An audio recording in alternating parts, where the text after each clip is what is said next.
me, baby. You ought to tell me so. If you don't want me, baby, you ought to tell me so. I'll get my trunk and my clothes, and out your door I'll go. Now tell me, baby, what you think of me. Well, now tell me, baby, what you think of me. You ain't been giving me no rest since I've been in Nashville, Tennessee.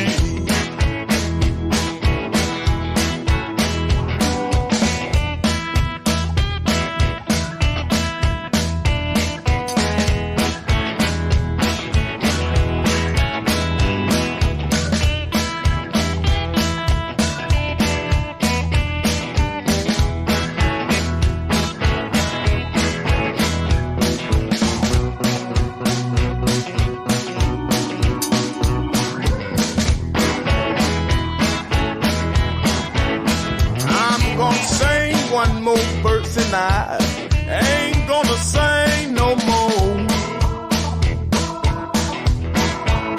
I'm gonna sing one more verse and I ain't gonna sing no more. 'Cause my train is here and you know I gotta go.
I make my home down in the valley. I never made it to the hill. I shine my light out in the alley. I am the only one who will.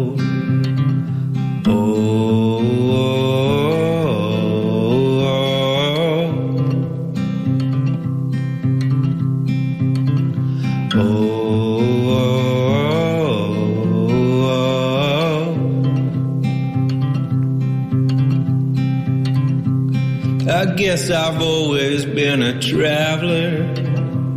I do my church out in the street.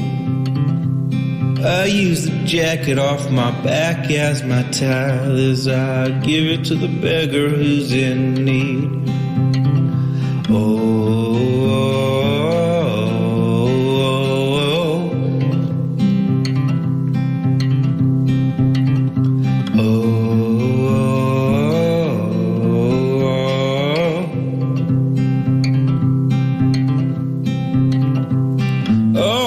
Friends are sick and wounded.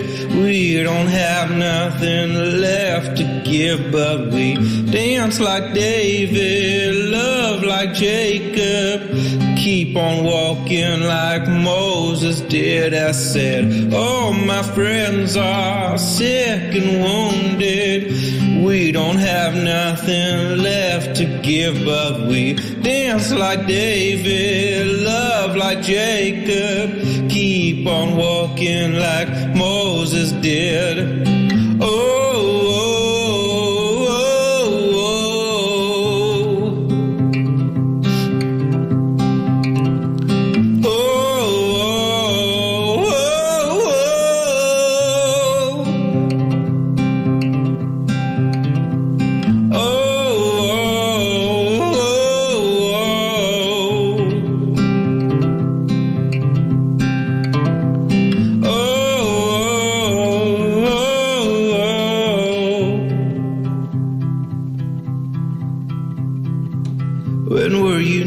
or in prison?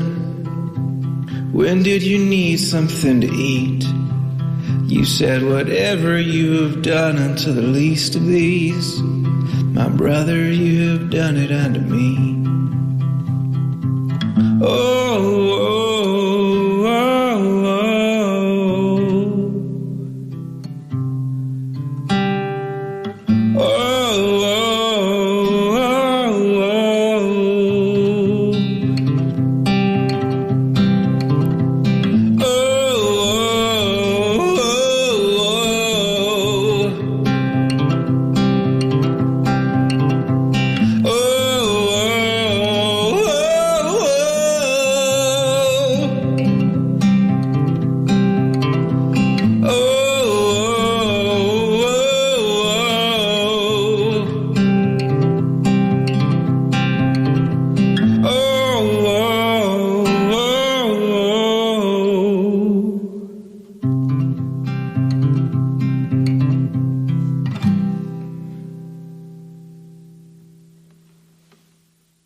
Oh, there. Is that Lisa? All right. Hello. It is, isn't it? What?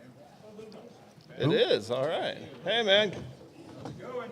Thanks for coming out. I've been thinking about texting you about this. Never got around to it. This is Rob Owen, president of Biotech. Hi. Nebraska. Nice to meet you. Yep. Mark Vosick, one of my classmates. Oh, very nice. Yeah.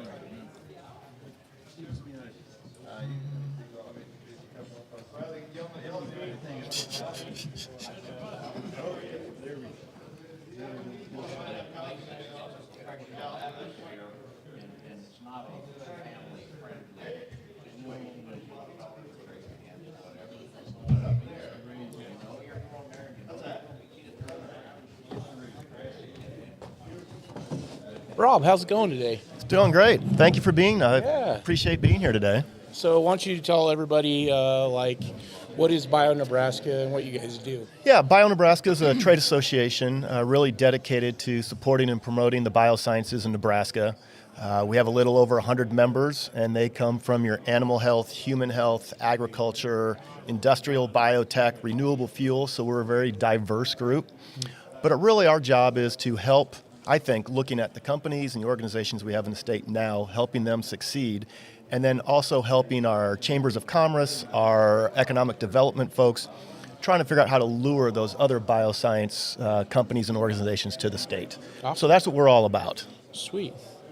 Well, that all sounds good, and that's kind of like what we're trying to do here. So today, how it got started today specifically was with the chamber. I was like, man, you know what? We come to a board meeting once a month with our board members, but what do we do for like our regular members or the community? There's no we don't do anything monthly, and so I was like, this kind of stinks. I want to see something like that happen. I started going to Grand Island to co-found with John and Jeremy. Absolutely. And kind of was seeing what they were doing and inspired by them. I was like, you know what? I'm just going to do it. I'm just going to throw together a lunch, 12 to noon. Called Kirk, said, hey, who do we know? And he's like, let me make some calls. And I got that call. I received that phone call. But I think what you've got here is half the battle, in my opinion, is that just awareness, at least in the biosciences, is the biggest. It's low-hanging fruit, but it's the easiest thing to do. And if people in Nebraska don't know what companies, what innovation is going on, if we don't know about it, how is anyone else in the country and the world going to know about it? So at least we can attempt to show that. We can, not really educate people, but just inform them and bring awareness to them that Nebraska has a bunch of innovative individuals and companies in the biosciences, and maybe that will then help keep people here, exactly, or maybe attract people here. So this is great. Awesome. This is the easy part. Sweet. And look who I just rounded up. I found. Sorry, multitasking, trying to do too many things at once. Welcome to Ravenna. Yeah. We're excited to have Rob here. I don't know how much Riley covered. We're across the street from one of the Silicon Prairie Center buildings here in Ravenna, Nebraska. Excited to be able to talk about ag tech right in the heart of ag. Well, movie studio across, ag tech here. What else could you possibly want in central Nebraska? We got a diversified economy. We're working, doing everything we can to diversify, create a better future for our kids. But I think that also shows here how diverse Nebraska is, that I'm in Bio Nebraska's in Ravenna, Nebraska, talking about ag tech, biotech, and such. And it's just not Omaha or Lincoln thing. It's a statewide industry that has all the tools here to succeed, and we just kind of need to figure out how we make that take the next step. And as I was saying earlier, I think awareness is part of it. Showing people that we actually have innovative products, processes, folks, dynamic, smart individuals who can be in Nebraska and succeed. Without having to go to one of the coasts. Exactly. And, again, if people in Nebraska don't know about this, how does anyone in Iowa, Kansas, or the coast know what's going on in Nebraska? So as Bio Nebraska, one of the things we want to make sure to do is promote and make people aware of what's going on in this state, because there's a lot of great stuff going on that people are just not aware of.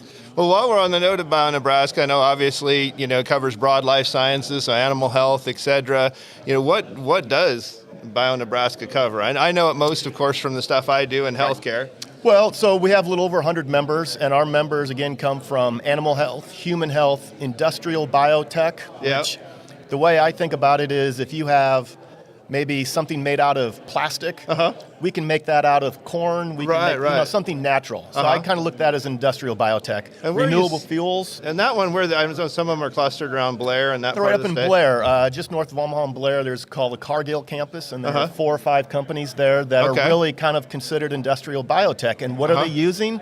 Corn. And who makes corn? Nebraska. Farmers right here in central and Nebraska. right here in Nebraska. And so we have, at least on that industrial biotech sector, we have all the natural resources we need. It's all right there. So I think that is a promising sector that will continue to grow in Nebraska, and it should, because again, we have the resources, the natural resources right here to do that. So what are some other examples of things that corn's being used for? Obviously, it's being used for ethanol. Ethanol, for sure. Yeah, and some of these other new materials. Well, I think a lot of that corn, obviously they're getting the sugars out of those. And so like at Cargill they're taking that sugar, they're sending it over to, let's say, a company called Novozymes, which is on that campus in Blair, who are making enzymes that are used in plastics, not using ethanol, they're using all kinds of different things. Also, there's another company there, Evonik, and one of their partners, they're actually making omega-3. They're using algae and sugar, essentially, to make omega-3 that then they go feed fish with. Interesting. So there's all kinds, there's endless opportunities for corn and byproducts of corn. And again, if you are ever in Cargill, at the Cargill campus in Blair, it is truck after truck after truck coming into that campus, all full of corn. Interesting. Well, thank you for that. It sounds like we got lots of opportunities to expand the market for corn. Beyond just food related? Well, I think, it gives farmers, a more stable supply or demand. Unfortunately, as we see with ethanol, it's up and down, up and down. But the more options we have to use that raw material, I think it gives everyone a little stability, a little assurance that what they're doing is going to continue to be profitable, and they can make a living and continue this on for year after year after year. What about on the animal sciences side? Obviously, I'm sure you've got some, Actually, Nebraska, if I'm not mistaken, has five of the 8 or 9 largest animal health companies in the world have facilities in Nebraska. And where are they scattered around the state? We're looking at Zoetis in Lincoln. Okay. You're looking at Fibro Animal Health in Omaha, Uwe Pharma in Lincoln. And I'm trying to think the other one, Merck Animal Health, which has a huge facility just outside Omaha. So we have quite a bit of animal health, and they're making vaccines and such at those facilities. But, when you see Merck Animal Health in Omaha expanding and spending tens of millions of dollars in investing in that facility, I think that shows that we're doing something right in Omaha, in Nebraska, for those companies to invest. Absolutely. And then outside of healthcare, obviously, you got a lot going on or outside of ag tech, you got a lot going on in healthcare, which is the area I primarily work in, and medical devices. We've got big companies like Becton Dickinson employing thousands of people in our state. 3,000 employees in Columbus, Broken Bow, and Holdridge. So that's not Omaha and Lincoln. That's 3,000 employees in the greater state, which is, and I don't think many people in the state realize how big of a presence BD has in this state, and they are one of the top 3 or 4, employers, other than the universities, let's say, private sector employees. What are some other examples of healthcare-related companies that we have that are members of Bio Nebraska? Sure. There's a company in Omaha called Streck, S-T-R-E-C-K. I think you know that one well, right? Streck is a former employee. They are a Omaha company that started, or an Omaha family that started that company about 50 years ago. And if you ever go get your blood drawn at the doctor's office, that lab that analyzes your blood, they are using a Streck product, and it's a hematology control product. It's a little vial. It looks like blood, and so that's run on those machines all the time, and I bet you Streck probably has 70 to 75% of the world market in hematology controls. And based right in Omaha, they're based Nebraska. right in Omaha. Omaha family, Omaha company. That's then fantastic. There's another company I just want to mention in Omaha called ADS Biotech. Okay, I don't think I know that one. 2 years ago, they were one of the first on the market with a COVID antigen test. Wow. Who knew? Wow. Right in Omaha. So, again, what Bio Nebraska tries to do is share these stories of our members so people realize what we have here and what products they have, and hopefully that opens doors for those companies to succeed and grow and grow Nebraska's economy, because that's what we're all about, really, is trying to figure out how to create jobs, how to bring people to the state, how to keep people in the state. and maybe share a little bit why we like Nebraska. I was going to add, so on the note of COVID companies, I mean, Matt McCore and then Adjuvants is also doing Adjuvants Technologies, yeah. COVID-related stuff. Yep. So we got a number of companies in Nebraska. And then, of course, UNMC was one of the leaders in the world in COVID, some of the earliest patients coming here. So I think we've got a lot more going on in healthcare than people realize. And we'd be remiss if we didn't mention virtual incision, since we are in Ravenna, Nebraska. Our hometown hero, Shane Ferreter, has a company on Innovation Campus, which is where the Combine is based. And obviously Progressive Neuro. And you know thank that company? I know that company, Yep, based right here in Ravenna, Nebraska. Yeah, that's a smaller company, but we're growing like crazy right now. So, but there are examples of that. I mean, that's what. And so again, what BioNebraska is trying to do is make sure the Progressive Neuros, the virtual incisions, and the other kind of startup companies can succeed with helping them find ways to succeed in the state, so they don't need to go to the coast. They can stay right here. Yeah. And then again, in addition to that, how do we then help our chambers of commerce, our economic development folks, make a pitch to companies to come here? And I think having a strong trade association that provides that kind of ecosystem or such for people to get together. Because they're used to it in other ideas. states, so I think it's comforting to see that we have something like that here in Nebraska. Absolutely. We bring everyone together. Even though it's animal health versus industrial biotech or whatever, everyone kind of has the same issues. Mm-hmm. And even though they're on different areas, we all kind of have the same things. And so with that, even though we're a diverse group, we can help out with everyone, and that's great. Yeah, and I think it's important that we all collaborate. So I've got coming up here soon, we're going to kick it off with the Combine. You obviously have a lot of engagement with Combine, with Invest Nebraska. I think all of our different organizations work well together to kind of round out the ecosystem for and that's needed. Here. We need that. I mean, it Absolutely. needs to be, in order for this to work, all levels, all organizations have to be firing on the same level. And I think from what I have found over the last couple of years is that from the top down, maybe in our elected officials and in organizations, everyone is on board. Yeah, certainly elected, the governor on down, absolutely. Trying to figure out how do we expand the biosciences, ag tech, all that. Well, the governor's proclaimed October Biosciences Month, right? Every year for the last few years, anyway, that I've been. Right. And we've been lucky to have Governor Ricketts and previous to that, Governor Heineman come to our events and pass out the Governor's Bioscience Award to either an individual or a company that is really has been shown as, a major influence in the state over the last year, and that's maybe through the work they do. And who was it last October, for those of us who weren't there? BD. I remember. BD, and really, they've been 24/7 in Columbus. They do a lot of syringes in Columbus, so you can imagine they have been really busy over the last couple of years. No doubt about it. And then we were also lucky enough to present a Lifetime Achievement Award, first ever for BioNebraska, and that was talked to Dr. Jim McClurg from Lincoln. Dr. McClurg has been a longtime advocate and leader in the biosciences in Nebraska. He was also chairman of the Nebraska Board of Regents. And so we gave the first ever award to him. And I look forward to, it's not something we're going to do every year. I think it's a very special award for those individuals that have really shown a lifetime dedication to the biosciences, so we'll see. We're not giving one this year. Okay. We want to save those for those very special folks. So that makes a lot of sense. Again, it's lucky. We've been lucky to have that dedication from the elected officials who are willing to come, and I think they understand the importance of this sector to our economy and the future of Nebraska. So it's good. We have good stories to tell. I just want more to tell. That's all I need. I need more stories. Well, I'm doing my best, man, but I'm only one guy, so I got two companies for you, so we'll keep cranking. Exactly. Well, thanks for coming to Ravenna. I think we're about to kick off the event here, which we'll have you do an intro for that as well, but thanks for taking time to live stream with us. Ravenna, if you have not been to Ravenna, please come here. It is fantastic. All right. All right, thank you. Yep.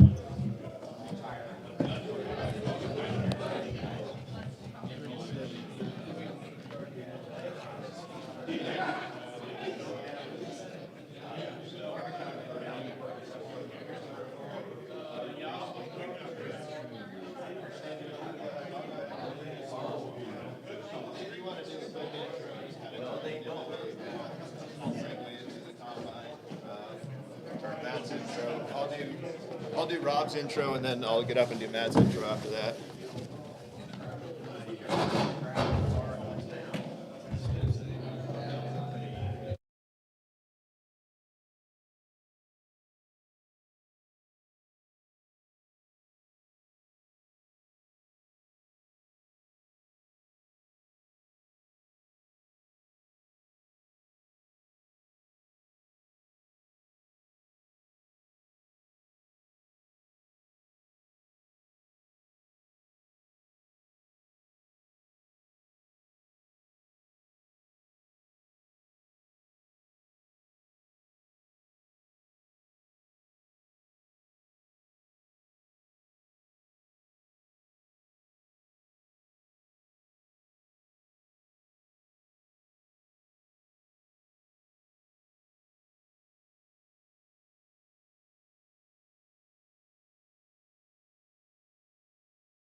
Hey, how's everybody doing today? Doing good? Yeah? Well, I hope everybody came hungry because we've got loads of pizza. But I'm glad to see everybody could make it out. This is pretty awesome first attendance when we had never done this before. So I'm thank you for coming. We've got some cool guests here today, and really how this all came about was being on the chamber board for the last couple of years. I thought, man, I go to the board meeting every month, but what do we do? When do we meet with members? When do we meet with community? And we never do that. And so I was wanting to do something where we could meet monthly and hang out and have pizza and have conversations. So shout out to Co-Found, who came and kind of had some inspired me to I'm going to do this right now. And so feel free to have pizza. We put 12 to 1 just because, we're just saying lunch, but feel free to hang out and have conversations and ask questions, and because that's what this is all about. And that's when the best opportunities and doors open. So I'm going to head over here and let Kirk give his little introduction. When I was setting this all up, I said, Kirk, who do we know? And Kirk knows everyone. So we'll hand it off to Kirk, and he can introduce everybody. Well, thank you all for coming out. Really glad to have you here, and everybody who's live streaming. Glad to have you joining us as well. I am Kirk Zeller. Native of this area. My family homesteaded in this area back in the 1800s. There's a monument, some of you may know, north of town documenting that. I know these folks. I'm working healthcare primarily, but I got to know the folks at Innovation Campus and Rob at Nebraska through a lot of the healthcare stuff that I was doing, or that I am doing, through the Silicon Prairie Center and my company's Progressive Neuro and ATS Solutions. And Matt and I were speaking at an event last fall, a Nebraska Bankers Association event. I think that's what it was, right, Matt, wherever you are. Yep. And I had an opportunity to see really what Combine was about. And he told me what Tanner was doing and how Tanner was building a network with farmers to really understand some of the unmet ag needs, and try to find ways to develop technologies to better address the needs of farmers. And I thought when I heard his presentation, I got to get him out to Ravenna, to the heart of the heartland, to be able to meet with the folks here and really get a sense of what the needs are. And I was particularly inspired by a company we have here today, Weevil. I don't know, Jeremy's here somewhere. For those of you, many of you probably seen it on the media, on TikTok. I think it has millions of views, their robot that they developed in Aurora, Nebraska with some local farmers. You put it in the grain bin and it just goes around and with sensors and everything automatically levels the grain bin, so a farmer never has to get in the grain bin. And haven't had to do that when I was a kid many times. I really was kind of inspired by that, because I don't want other kids to have to do that, or adults, because it is dangerous and not great for your lungs either. So, it's those kinds of technologies that I believe we can develop here in Nebraska, and working closely with farmers and with Innovation Campus and with all the great people that are graduating from our universities here.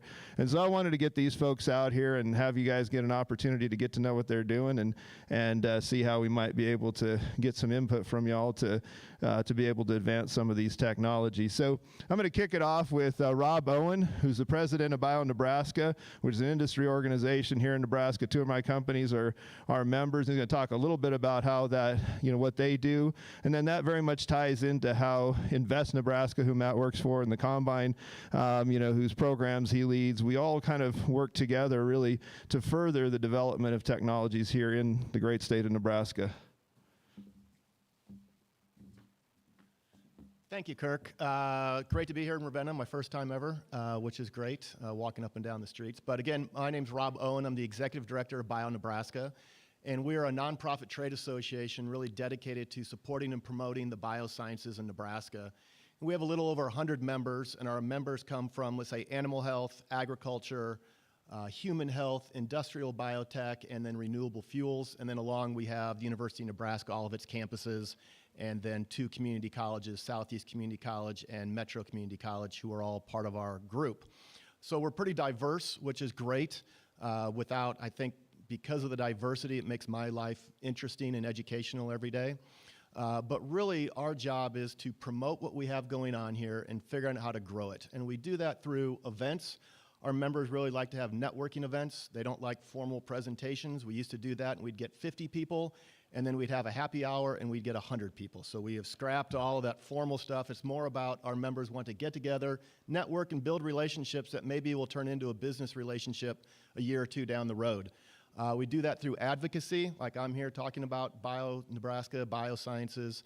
We do issue advocacy, let's say in Lincoln, so lobbying in Lincoln, more about economic development aspects of it, and then in Washington, D.C. And then we also kind of have a workforce and educational aspect of our program, because we all know it doesn't matter what industry you are in, you're looking for workers. And so however we can figure out how to keep Nebraskans here and get them educated in STEM or such so they have so they can stay here in Nebraska and work in the biosciences, that's great. Or how do we recruit folks here? So that's what we try to do. But the way I look at it is there are a lot of great innovative companies. It doesn't matter if we're talking ag tech, we're talking med tech in this state, and a lot of people don't know, even in Nebraska, we have those. For example, Beck & Dickinson, BD, has 3,000 employees in the state in Columbus, Broken Bow, and Holdridge. Not sure very many people know that, 3,000 employees.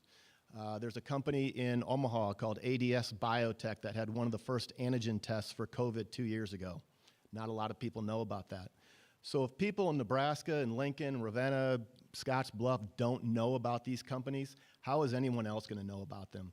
So what we're trying to do is share their stories, make sure everyone's aware of that, so when they're looking at, there are successes in Nebraska in the biosciences, and we can do that. And for example, grain Weevil out of Aurora, right? There's another company, Birdseye, out of Herman, Nebraska, I believe, who created a robot. The father and son get together. This robot or this machine goes into the chicken barns and pulls out dead chickens or such so the farmer or the ranch or the workers don't have to go in that. Those are two smaller towns, two companies that have now burst upon the national scene who were recognized at an event down in Atlanta. And so the resources are here in this state, and it's really, I think, on those ag tech, it's looking at a problem and coming together and figuring out a solution, a common sense solution. And I think Nebraska has the resources, we have the people, we have everything here to be successful, and I think, at least for Bio Nebraska, it's sharing those stories that, yes, you can succeed here, and you can stay here. So that's what Bio Nebraska is all about. Again, we're trying to grow this, and we're a very diverse organization, but it can work here in Nebraska. So I think what Matt's going to tell us about is how one aspect of trying to make that work here, but it can, and so I'm happy to answer any questions after this, but again, we're here as a resource, Bio Nebraska, to help companies that are here succeed and draw those other companies here from out of state to make sure that we can continue to grow this economy for years and years to come. So with that, I will now turn it over to Matt Foley, Invest Nebraska, to talk about the Combine.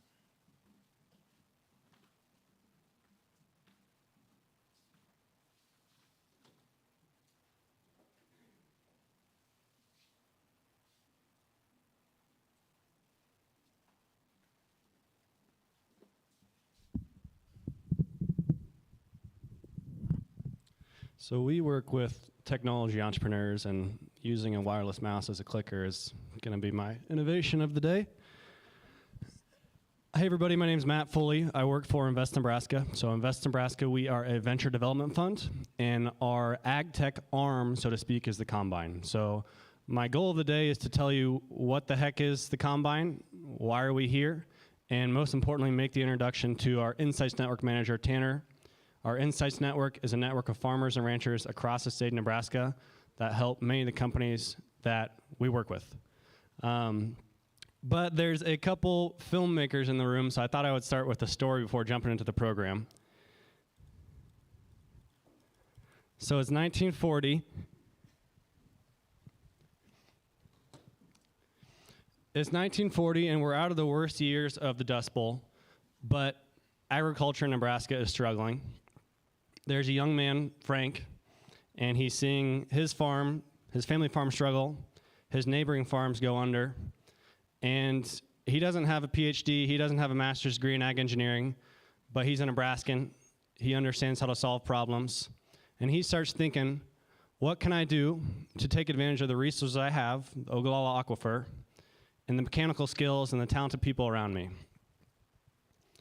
So Frank Zybeck, and many of you know probably this whole story or aspects of the story, he was the inventor of the center pivot. He did it right here in Nebraska. Now what a lot of people don't know is his first iteration absolutely sucked. It was horrible. The farmers hated it. As you can see, it's a couple inches off the ground.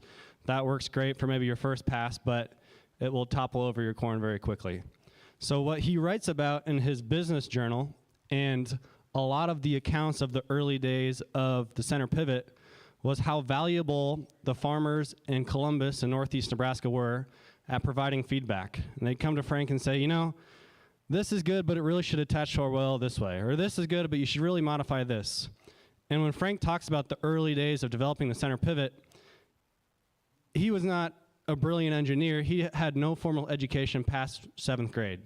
But what made the center pivot revolutionize all of agriculture around the world was the farmers in Columbus area that were providing feedback.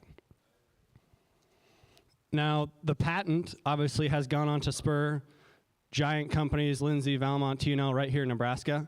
But my point is, without the feedback, without the demand, without the understanding of how is this going to work in Nebraska agriculture, those companies never would have taken off. Now, if you think about the problems that producers and the people in this room face today, it looks and it feels a little different from the Dust Bowl.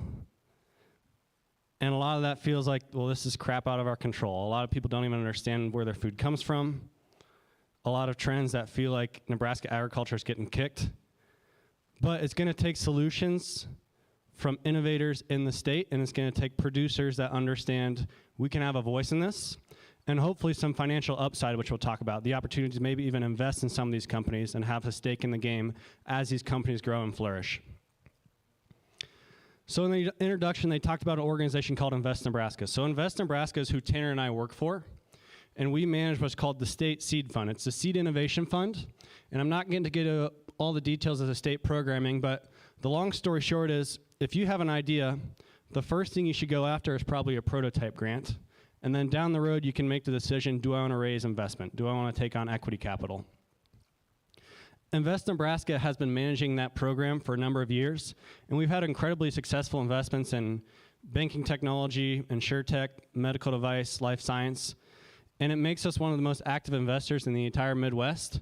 But what's frustrating for us is our biggest industry, the ag industry, we haven't had as much success as we would like, and a lot of that is because there's been a gap. So when I talk about that prototype grant, the early stage funding to just get something up and running, the most common industry that gets funding is agriculture. Now later stage, the company's more mature, they maybe have a committed customer, it's ready for venture capital. The least funded industry, based on our historical track record, is agriculture. That's the gap we're trying to fill. And the way we think we're going to fill it is by better customer understanding. Money is not the problem here. There's plenty of money to invest in startups in Boston. There's plenty of money to invest in startups in San Francisco.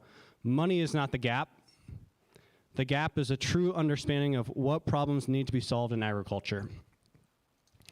This is the graph of Q1 2021 funding in ag tech. So basically, billions and billions and billions of dollars plowed into new software startups, into new hardware, robotics tools, and a lot of those companies, they're in a 3 zip code area in downtown San Francisco. I don't know who you guys want to be determining the future of agriculture, but I would rather it be people in this room than downtown San Francisco. No offense. No one's offended here. The truth is, Nebraska is actually very late to this game. Other states have recognized other sectors of technology. You can do stuff that's cool on the coast. In agriculture, the golden goose is here. The people that grew up around the farm, the understanding of the problems, the understanding of what solutions are viable, other states jumped on this train a long time ago.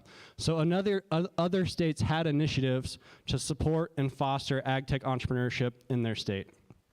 And the capital investments going to these communities, it's not Chicago or Dallas. It's relatively small communities like Fargo, Topeka, Fort Wayne, Indiana. Communities that understand we can build big billion-dollar businesses if we solve true problems in agriculture. So the way that we do that is the Combine Incubator. So what we do is we accept entrepreneurs on a rolling basis, and what we require is they've recognized a problem that they want to solve, and they have the desire to work on this business full-time at some point in the future. They don't need to make that jump full-time right now, but they at least need to express the willingness that they will work on it full-time in the future. And notice I didn't say anything about having a cool solution. They need to identify a problem that they want to solve. And the way that we do this is the first thing is we connect them with a lot of producers. We get feedback and we try to validate, is this actually a true problem we're solving? And then we can ideate and brainstorm on the technology to solve that problem. So here's the vision. The vision is 10 years from now, Nebraska is the best spot to build an early stage ag tech company. And the way that we're going to do that is we're going to get 50 companies to raise a seed round of venture capital. That means they've had success past the prototype stage, creating millions upon millions of dollars in revenue, and hundreds, if not thousands, of employees working in the technology sector. And there's also a gap of understanding of, in the next 20 to 30 years, working in agriculture can mean you're a software engineer, it can mean you're a data scientist, but it also can mean you're a producer that is actively advising ag tech companies, and you're receiving a stake in that company. You're an active equity advisor, and as the company takes off around the world, you're an active participant in that upside. So our roadmap is very modular, and what I mean by that is we are working with each entrepreneur on a weekly basis, mapping out what problems are they going through, and how can we help them connect with more like-minded mentors, advisors, producers to solve these problems. So that's kind of the rundown of what we do, but the exciting stuff is who we're working with. We have an incubation space, like Kirk mentioned, at Nebraska Innovation Campus. So we have 1,700 square feet of really cheap office space where our entrepreneurs can work alongside each other. But the truth is, most of the people actually understanding and solving problems in agriculture, they're across greater Nebraska. They're across the entire state. They're not working in Lincoln. So what I want to do is spend a couple of minutes talking about some of these companies. Leading it off with our star child, Weevil. Everyone knows about them. Pretty much anytime they share anything on social media, it gets thousands of views. But if you're not familiar with Weevil is an autonomous robotic solution for grain storage and grain management, doing the job that no farmer should, and that is going into a grain bin. If you have to break up a crust or a bridge, it's tragic, but each year, dozens of people still are injured or even die in these grain bins. And it's a reminder to me, every time I see one of those posts on social media, if you go to the comments, someone will say, I had a neighbor, I had a brother, I had a father that passed away in a grain bin. And it's pretty sobering to think about the dangers of going into a grain bin. So this cool thing that I like to tell people about Weevil is it truly was built on demand. A producer came to Chad and to Ben and a father-son team and said, we want to have this, could you build us a solution? Another niche software solution that wouldn't have been created without a customer understanding is a young entrepreneur was working in the rural land appraisal industry. And he saw basically his day-to-day tasks for the next 30 years of his career was going to be going back and forth from a Word doc to Excel to a county assessor map, back and forth, a lot of copying and pasting. And he said the classic line, there's got to be a better way. There's got to be a better way to find comparable sales. So he built Terrace Ag, and Terrace Ag is a software solution to make better and faster comparable land values for rural land appraisers. Another interesting company is Marble Technologies. Marble Technologies is working to automate a lot of the dull, dangerous, dirty tasks in meat processing plants. So if you're thinking about some of the most dangerous cuts being made as the carcass is moving down the line, they help to build autonomous robotic solutions.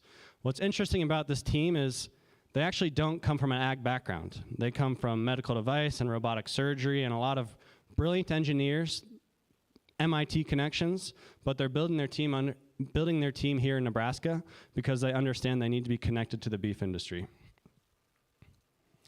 Another timely company that we're working with and really excited about is called Sentinel Fertigation. Sentinel Fertigation heard and understand the pain point of how high nitrogen prices are right now and saw some of the trends of variable rate irrigation and started to think, how could variable rate technology be applied to fertigation?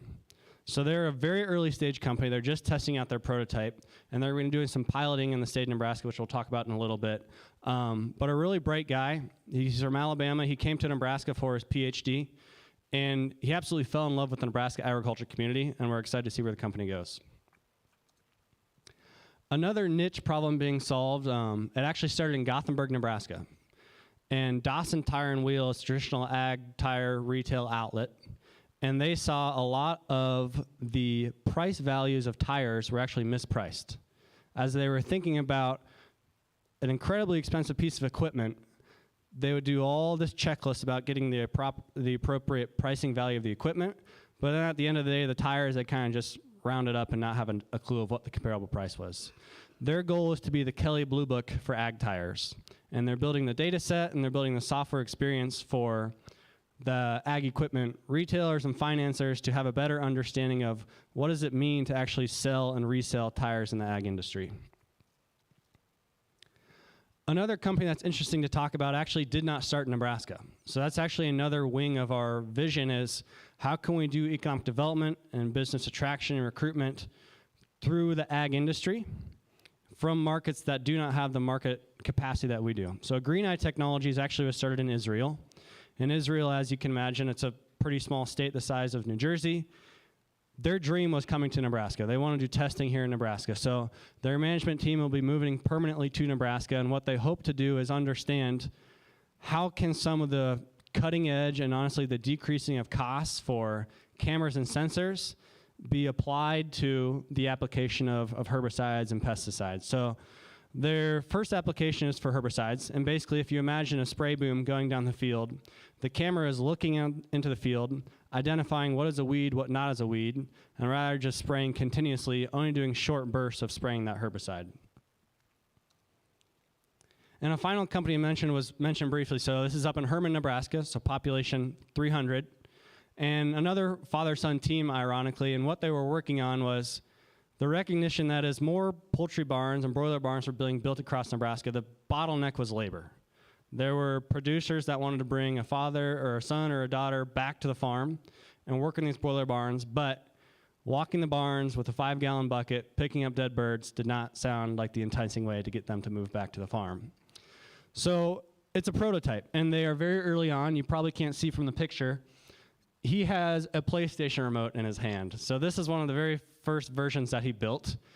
It's much further along. They've hired robotics engineers from companies away from like Union Pacific. They're building an incredibly talented team, and they're doing it in Herman, Nebraska, and they're doing it because they understand what the future of the poultry industry is going to look like.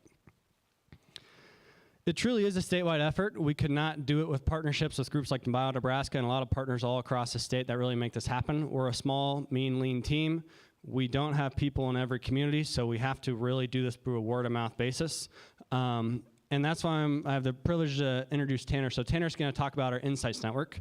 But I do want to do one more startup plug that talks about the power of the Insights Network and how it is risky to fall in love with technology. So one of our successful investments in agriculture was a company called Quantified Ag.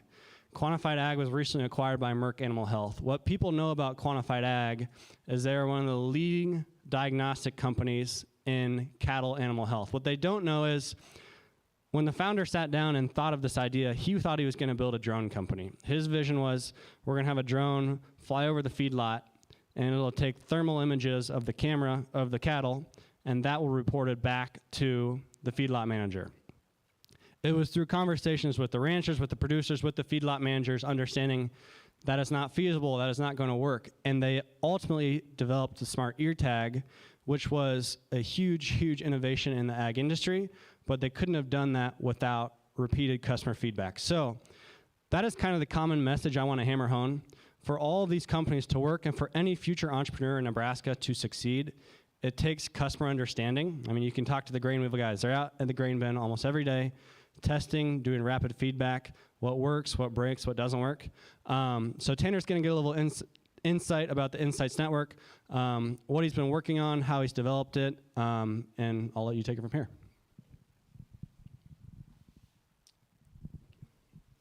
Well, thanks, Matt. My name is Tanner Nelson. I'm the Insights Network Manager for the Combine.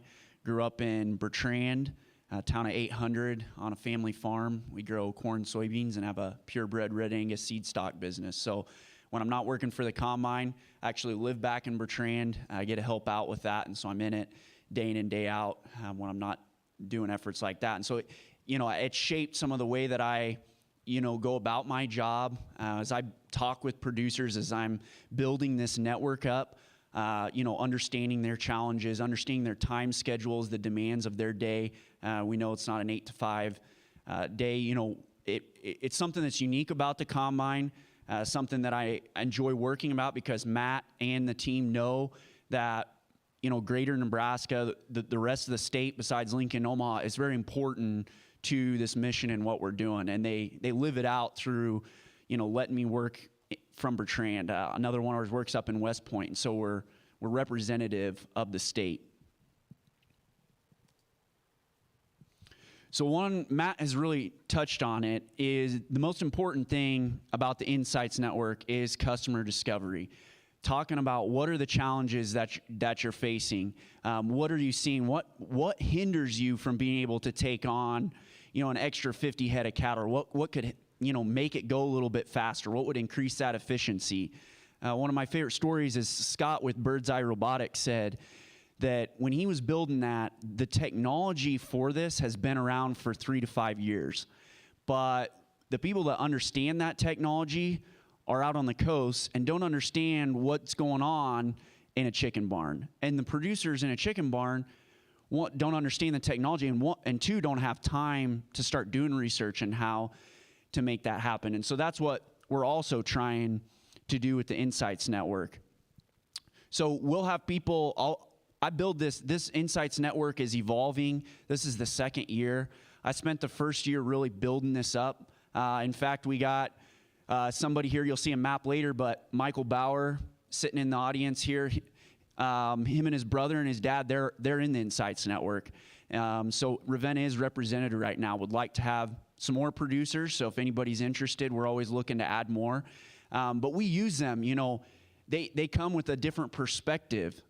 Michael's got another job. He's still working out there. He sees it through a different lens. We want those people in the Insights Network. They give that feedback for it. We do some pilot projects, so I'll talk a little bit about that. But this is the on-farm, on-ranch, boots on the ground, testing out of the product. Always works on paper. You draw it out. This is how we're going to sort the cattle, and it never works, and everybody's frustrated, right? It sounds like it's going to work on paper, but how does it do when you're actually, in the different environments? And so that's what we're doing with the pilot projects. With that, we hope, one of the things that we're still building up is, doing some incentives, given we know that your time's valuable as a producer. We know that your, insight is valuable. And so we're working, we can help do some cost defrayment on that to help pay you back for some of your time with these companies. But also, how can we do those incentives for that next generation, get that going a little bit more. Like you heard with the barn, that can bring somebody else back to a rural community. So far by the numbers, we have 87 members in the Insights Network, and that's continuing to grow in 70 different communities across the state. Here you can see a map. And so I still got a goal to fill in some more up there in the sandhills. But what's important about this picture is we know too that the environments across the state aren't all the same. We want all these different producers represented to be able to, draw on them when we need. I won't go through all this, but essentially, all of the main staple products that Nebraska has, corn, soybeans, cow-calf, seed stock, backgrounding, finishing. We've got vegetable producers. We've got, clear out west. We've got sugar beets, different things of all across the different environments, as I said, represented. And we want to continue to build that. We want to continue to have different people represented too. The way it works is hey, you're in the Insights Network. We want you to be able to give feedback one way or the other. But we understand that it's not going to work out for everyone during different times of the year. People calve at different times of the year. Some people, you know, if they're all cattle, you know, or they're crop farming, you know, we try and match it up with the time that works best for you. So if it's not a good time, I reach out to you, see if you're interested. Hey, you're busy this week. That's all right. We'll go to the next person and come back to you a little bit later. And so, you know, I always tell people, don't be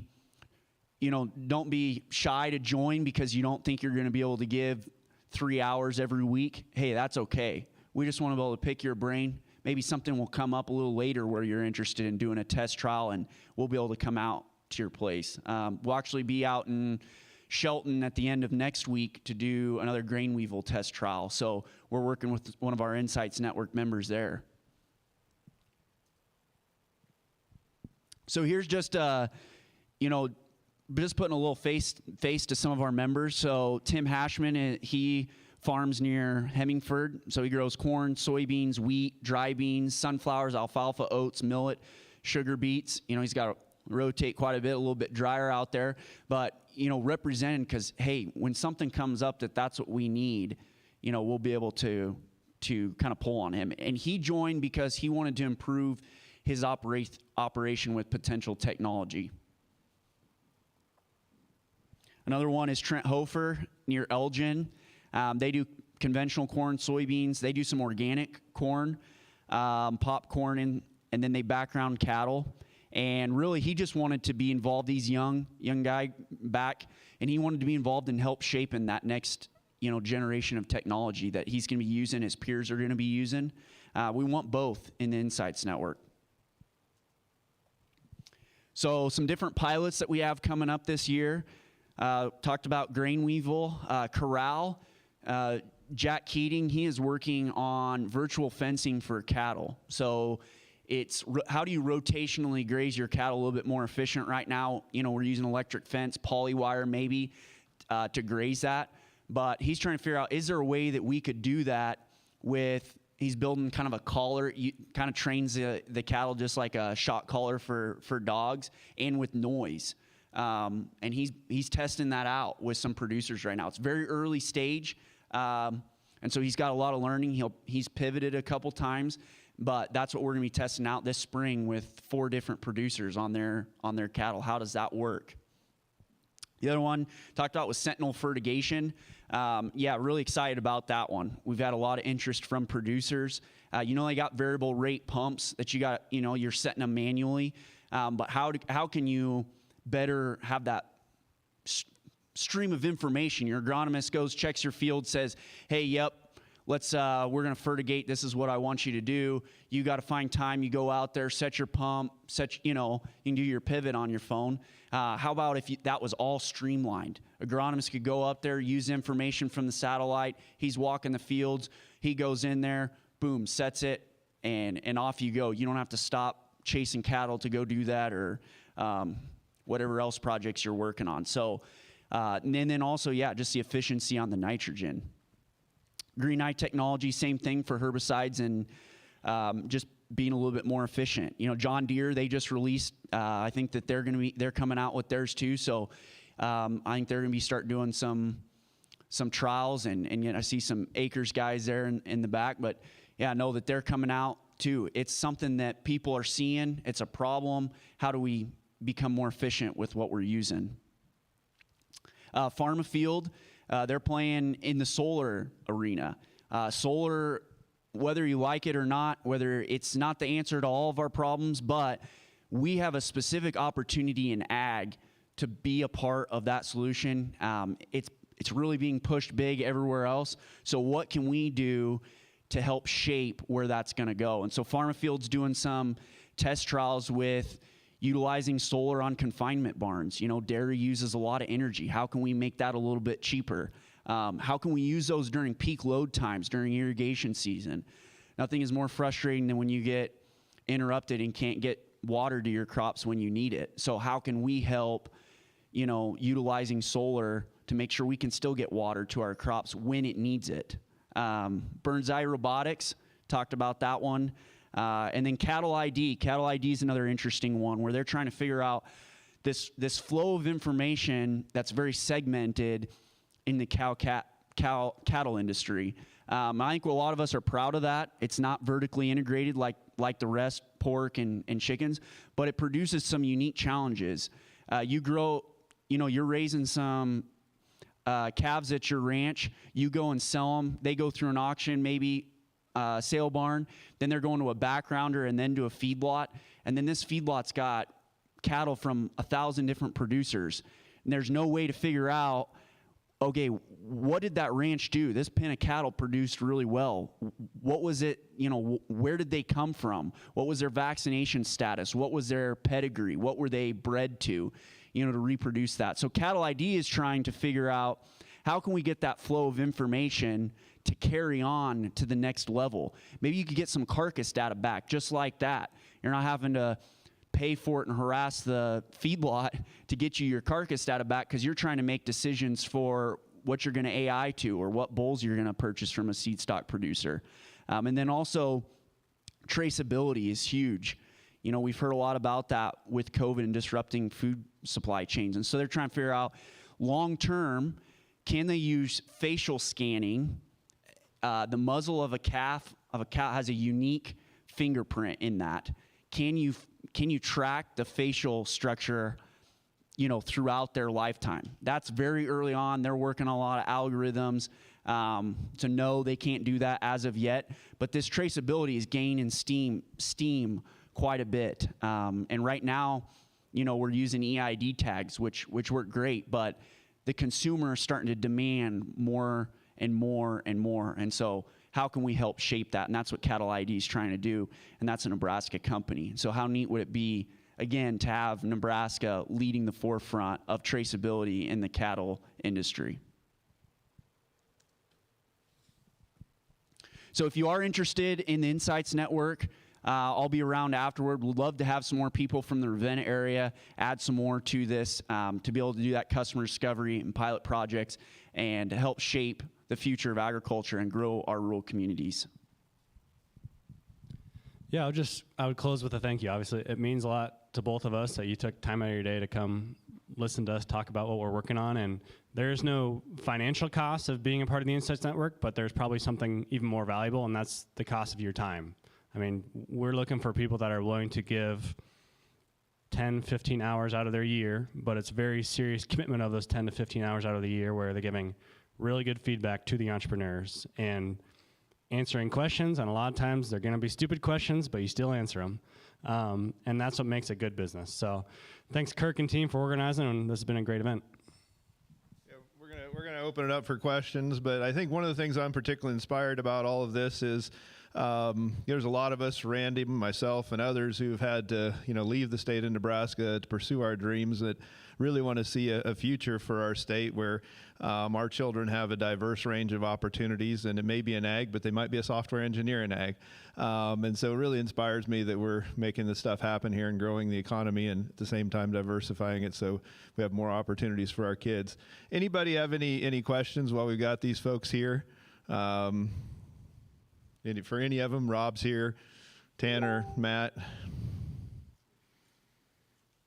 All right. Well, I think we're going to wrap it up. For those of you who are more interested in some of these folks, Matt was a guest on the Trent Loos show yesterday. You can find it on bek.news. Really great interview. Talks a lot about kind of the history of the state fairground and the evolution into Innovation Campus and many of the things he talked about today. Trent's in the back here today. For those of you who don't know him, he has Trent on the Loose. It's available on several different platforms, talking a lot about ag tech products. And we're also going to be interviewing Matt on an upcoming episode of Make a Move. We're also going to be covering